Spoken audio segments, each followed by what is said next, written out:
સુરત શહેરના ઉધના વિસ્તારમાં પિતાએ કપડાં લેવા પૈસા નહીં આપતા પુત્રએ ચપ્પુ વડે જીવલેણ હુમલો કર્યો। અશોક સમ્રાટનગરમાં રહેતા અશોક આગલે મજૂરી કામ કરી પરિવારનું ગુજરાન ચલાવતો। અશોક આગલેના 27 વર્ષીય પુત્ર ધીરજ કપડાં લેવા પૈસા નહીં આપો તો પરિવારને જાનથી મારી નાખવાની ધમકી આપી હતી। રાત્રિ દરમિયાન પિતાએ અશોક ઘરમાં હતા પુત્ર ધીરજ ચપ્પુ વડે હુમલો કરી 4 ઘા ઝીકી દીધા। પિતા અશોક આગલેને ગંભીર હાલતમાં સિવિલ હોસ્પિટલમાં ખસેડવામાં આવ્યો। સિવિલ હોસ્પિટલમાં અશોક આગલેનું તાત્કાલિક ઓપરેશન કરવામાં આવ્યું।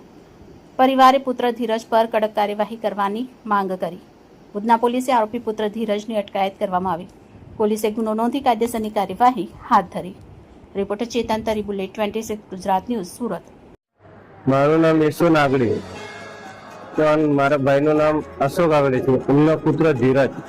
તો આ ધીરજે એમના પપ્પા જોડેથી 10,000 રૂપિયા લીધા માંગવા ગયા હતા। તો મારા ભાઈ ભંગારની લાડી ચલાવે છે, એમના જોડે એટલા પૈસા હતા નહીં। તો એ ના પાડી કે ભાઈ મારા જોડે પૈસા નથી છે, તું તારી રીતે એ કરી લે। તો આ એમને મારવાની ધમકી આપી। તો કોઈ પણ પિતા એવું સમજે કે ભાઈ પુત્રો તો ખાલી બોલે છે, કોઈ મારવા તો આવે નહીં, પણ આ એ ચક્કુ લઈને આવ્યા અને એમને ઉપર હુમલા કરીને એમના ઉપર ઈજા પહોંચાડી છે। 4 જગ્યા પર એમના હુમલા કરેલા છે। તો અમને બધાની એક માંગ છે અમારા ઘર પરિવારને કે એમના ઉપર કોઈ કાર્યવાહી કરો।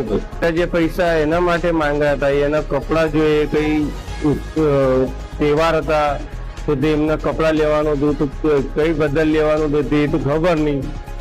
હું તો મારા ભાઈએ મતલબ કીધું નહીં। તો બરાબર અત્યારે આપણે એ આવ્યા એમને લાગી ત્યારે એમને મારી ભાભીએ કીધું કે એવું વાત હતી એમની। તો ત્યારે મને ખબર પડી। તો મારે તો ખબર હતી જ નહીં કે હું પણ બહાર રહું છું, બરાબર। એના લીધે મારા ભાભીએ કીધું કે મને કે ભાઈ એટલા પૈસા માંગતા હતા, એટલા ના માંગી।